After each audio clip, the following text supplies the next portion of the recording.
Πάμε σε κάτι πολύ σύγχρονο. Θα πάμε στο διαδικτυακό marketing. Ένας σύγχρονος τρόπος δραστηριοποίησης πέραν από άτομα, αλλά και επιχειρήσεις και άτομα έχουν βρει τρόπο ούτως ώστε να παίρνουν και να κερδίζουν ευκαιρίες. Ευκαιρίες που έτσι έχουν να κάνουν τόσο με τα εισοδήματα όσο και με την ανέλυξη. Λοιπόν, βέβαια το marketing αυτό κρύβει και παγίδες, θα τις δούμε σήμερα εδώ. Μαζί μας είναι ο Σταύρος ο Ζήνωνος, επαγγελματίας δικτυωτής. Έτσι είναι, δικτυωτής. Ακριβώς έτσι είναι. Καλώς ήρθατε, Σταύρο μου. Ασχολείσαι επαγγελματικά με το δικτυακό marketing. Πιστεύεις ότι είναι ένας τρόπος ευκαιριών ανέλυξης και σε επίπεδο ατομικό αλλά και σε επίπεδο εταιριών? Κύριε Δημητρόπουλε, καταρχήν να πούμε ότι το δικτυακό marketing είναι κάτι που υπάρχει στον χώρο εδώ και 100 χρόνια. Ναι, δεν είναι καινούριο. Δεν είναι κάτι καινούριο. Ίσως είναι για μας καινούριο. Ναι, δεν είναι κάτι το οποίο ανακάλυψε η γενιά μας. Ναι. Υπάρχει για περισσότερα από 100 χρόνια. Προσωπικά ξεκίνησα να ασχολούμαι με το δικτυακό marketing τα τελευταία 4 χρόνια. Θα αναφέρουμε κάποια πλεονεκτήματα και κάποια μειονεκτήματα. Όμως για τον κόσμο που ίσως να μην γνωρίζει, να πούμε ότι η διαφορά του δικτυακού marketing, δηλαδή μια εταιρεία δικτυακού marketing, με μια κανονική εταιρεία marketing που γνωρίζουμε, είναι απλό τρόπο διαφήμιση. Καμία άλλη. Υπάρχουν πάρα πολλέ γνωστέ εταιρείε οι οποίε ξοδεύουν εκατομμύρια.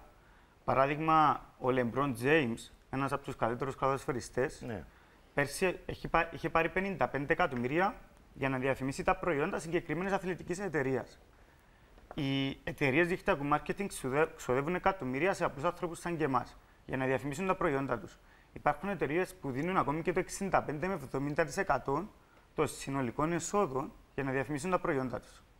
Μειώνουν τα κόστα, προφανώς, οι λειτουργίες τέτοιων εταιρεών μέσα από το διαδίκτυο.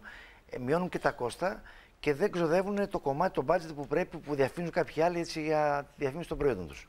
Ακριβώς αυτό κάνουν. Απλό είναι, απλό. Και γίνεται πιο εύκολο, πιο προσιτό σε όλο τον κόσμο, μιας και μιλάμε για διαδίκτυο. Έτσι, με την τεχνολογία σήμερα. Δεν είχε απαραίτητα να κάνει με το διαδίκτυο. Ναι. Οι περισσότερες όμως εταιρείες δικτυακού marketing χρησιμοποιούν το διαδίκτυο σαν μέσο. Τώρα, να ρωτήσω κάτι, αγαπητέ μου Σταύρο. Έφτασε και μέχρι τη Βουλή το θέμα. Αυτές οι περίφημες πυραμίδες, έτσι, που ακούει ο άλλος πυραμίδα, έχει στο νου την Αλβανία κατά κύριο λόγο και άλλες πυραμίδες, σου λέει, όπ, εδώ μυρίζει, βρωμάει, κάτι δεν πάει καλά. Ήθελα να μου κάνεις τη διαφορά αυτών των δύο. Πού αντιλαμβανόμαστε ότι υπάρχει πυραμίδα, πώς αποφεύγουμε μια τέτοια παγίδα και πώς βαδίζουμε με ασφάλεια σε ένα άλλο δικτυακό marketing το οποίο τους αποφέρει έσοδα. Είναι κάτι που πολλοί κόσμος μπερδεύει. Τι είναι μια εταιρεία δικτυακού marketing και τι είναι μια πυραμίδα. Προσωπικά τους καταλαβαίνω απολύτως γιατί ήμουν σε αυτή την κατηγορία, δεν γνώριζα τι είναι το δικτυακό marketing και ο μόνος λόγος που κάποιος θα τα μπερδέψει είναι λόγω μορφωσής πάνω στο θέμα. Είναι λόγω άγνοιας. Τι είναι η πυραμίδα? Η πυραμίδα είναι ανταλλαγή χρημάτων χωρίς προϊόν. Είναι δηλαδή ο Σταύρος να ζητήσει από τον κύριο Δημητρόπουλο 500 ευρώ και να πει στον κύριο Δημητρόπουλο: αν μου φέρεις κάποιον άλλον, ο οποίος θα μου δώσει 500 ευρώ, Μάλιστα. θα σου δώσω 750. Μάλιστα. Άρα ο κύριος Δημητρόπουλος είναι συν 250 σε κέρδος 250 και ο Σταύρος σε κέρδος 250. Δεν έχεις αγοράσει τίποτα, δεν υπάρχει υπηρεσία ή δεν υπάρχει προϊόν στην υπόθεση. Είναι καθαρή, εδώ μιλάς καθαρή πυραμίδα. Έτσι. Ανταλλαγή χρημάτων χωρίς Τώρα προϊόν. μου πεις, τώρα είπα για πυραμίδα, αλλά πυραμίδα μήπως δεν είναι σε κάθε έκφαση της ζωής μας, παντού, στο χώρο εργασία μας? Δεν υπάρχει ηγεσία πάντα, δεν υπάρχουν άνθρωποι από κάτω, ή πιο κάτω ή πιο κάτω. Θα σας πω ότι είχε γράψει ο Ντόναλντ Τραμπ, ένας από τους πιο πετυχημένους επιχειρηματίες Τους μεγαλύτερους στον κόσμο. στον κόσμο και αν δεν κάνω λάθος, υποψήφιος πρόεδρος της Αμερικής στις ερχόμενες εκλογές. Έχει γράψει 2 βιβλία που αναφέρονται στο δικτυακό marketing και λέει ότι συχνά ο κόσμος με ρωτάει αν το δικτυακό marketing είναι πυραμίδα. Και λέει ότι οι εταιρείες έξω, οι πολυεθνικές εταιρείες, οι μεγάλες εταιρείες, είναι πυραμίδα, γιατί αποκλείεται κάποιος ο οποίος δουλεύει για μια πολυεθνική εταιρεία να αμείβεται περισσότερα από το αφεντικό του. Στο δικτυακό marketing υπάρχει αυτή η δυνατότητα. Υπάρχει η δυνατότητα κάποιος ο οποίος είναι ανεξάρτητος αντιπρόσωπος να αμείβεται περισσότερα από κάποιον που δουλεύει στην ίδια εταιρεία για 5 ή 10 χρόνια ή ακόμη και από τον ίδιο ιδιοκτήτη της εταιρείας. Αυτό είναι το πλεονέκτημα της ιστορίας αυτής. Το μειονέκτημα ποιο είναι? Υπάρχουν για μένα 3 μεγάλα πλεονεκτήματα. Ένα είναι αυτό. Το δεύτερο είναι ότι είναι χαμηλή επένδυση. Δηλαδή, κάποιος για να ξεκινήσει να ασχολείται με το δικτυακό marketing δεν χρειάζεται να επενδύσει χιλιάδες. Το ίδιο πλεονέκτημα είναι και μειονέκτημα. Γιατί ο κόσμος, ο περισσότερος κόσμος μάλλον, είναι προγραμματισμένος ότι για να βγάζει ένα καλό ποσό πρέπει να επενδύσει πολλά χρήματα. Όταν επενδύσει κάποια. Έτσι έχει περάσει την νοοτροπία του, του κόσμου, έτσι. Λόγω προγραμματισμού. Κάνω ένα καφέ, λέει, ας πούμε, ρε παιδί μου, πρέπει να βάλω 500.000 για να είναι κάπως, για να τραβήξω κόσμο. Ακριβώς. Σωστό αυτό που λες. Έχεις δίκιο. Και αυτό που βρίσκω μέσω της εμπειρίας μου σαν μειονέκτημα είναι ότι όταν κάποιος ξεκινήσει στο δικτυακό marketing θα επενδύσει ένα μικρό ποσό. Όλες οι εταιρείες δικτυακού marketing για να ξεκινήσεις επενδύσεις ένα μικρό ποσό.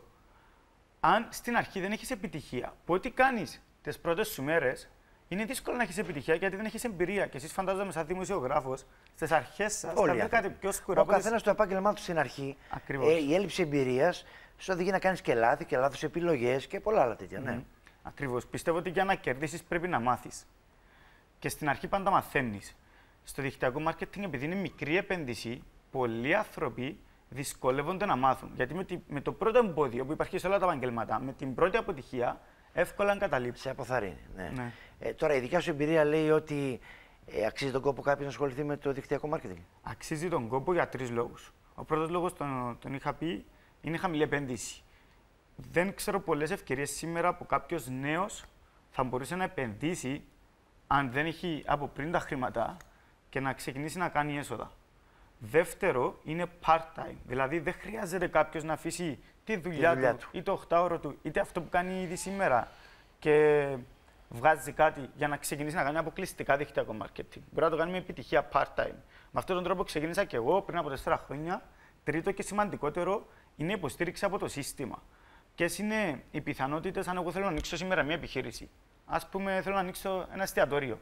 Να πω να βρω αυτόν που έχει το καλύτερο εστιατόριο στη Λευκοσία, στην Κύπρο, και να του πω: πες μου όλα τα μυστικά σου, γιατί θέλω το δικό μου εστιατόριο να είναι το καλύτερο. Στο δικτυακό marketing είναι εντελώς το αντίθετο. Μπορεί κάποιος να πάει να βρει κάποιον ο οποίος βγάζει πολλά χρήματα, είναι πολύ πετυχημένο στο δικτυακό marketing ή έχει φτιάξει ένα πολύ καλό lifestyle, να του πει: πες μου όλα τα μυστικά σου, γιατί θέλω να γίνω καλύτερος από σένα. Και επειδή τον συμφέρει να τα μοιραστεί μαζί του. Άρα υπάρχει και το στοιχείο της μόρφωσης. Ναι. Έχεις δει, πολύ ενδιαφέροντα πραγματάκια μας λες, αγαπητέ Σταύρο. Βέβαια, πώς μπορεί κάποιος που δεν έχει την εμπειρία αυτή να ξεχωρίζει την παγίδα της πυραμίδας από ένα δικτυακό marketing το οποίο είναι έτσι νόμιμο και καθόλου έτσι σωστό? Το πιο σημαντικό είναι να δει αν υπάρχει προϊόν ή υπηρεσία. Μάλιστα. Όταν μια εταιρεία έχει προϊόν ή υπηρεσία και είναι εταιρεία, εγγεγραμμένη εταιρεία σε διάφορες χώρες, τότε είναι δικτυακό marketing. Αποφεύγουμε δηλαδή αυτούς που μας πλησιάζουν και μας λένε βάλε 500 να πάρει 1000. Ναι, αυτό έτσι δεν υπάρχει πουθενά. Αυτό είναι ψηλό απάτη. Και να πούμε ότι το δικτυακό marketing δεν είναι κάτι το οποίο χαρίζει χρήματα, είναι κάτι το οποίο χρειάζεται δουλειά. Αξίζει τον κόπο αν είσαι αποφασισμένος να δώσεις ενέργεια, αν είσαι αποφασισμένος να ασχοληθείς, μπορείς να έχεις επιτυχία. Αν πιστεύεις όμως ότι επειδή θα γίνεις μέλος σε μια εταιρεία δικτυακού marketing, θα μπορείς να αμείβεσαι κιόλας, αυτό δεν υπάρχει. Θέλει προσπάθεια. Θέλει προσπάθεια. Έτσι, προσπάθεια και πίστη. Και πίστη. Έτσι, όπως θέλουν όλα τα πράγματα, σωστά είπε στη ζωή μας. Λοιπόν, Σταύρο Ζήνο, σε ευχαριστώ πάρα πολύ. Εγώ σας ευχαριστώ για τα πολύ ωραία πράγματα που μας είπες. Να είσαι καλά. Πάντα επιτυχίες.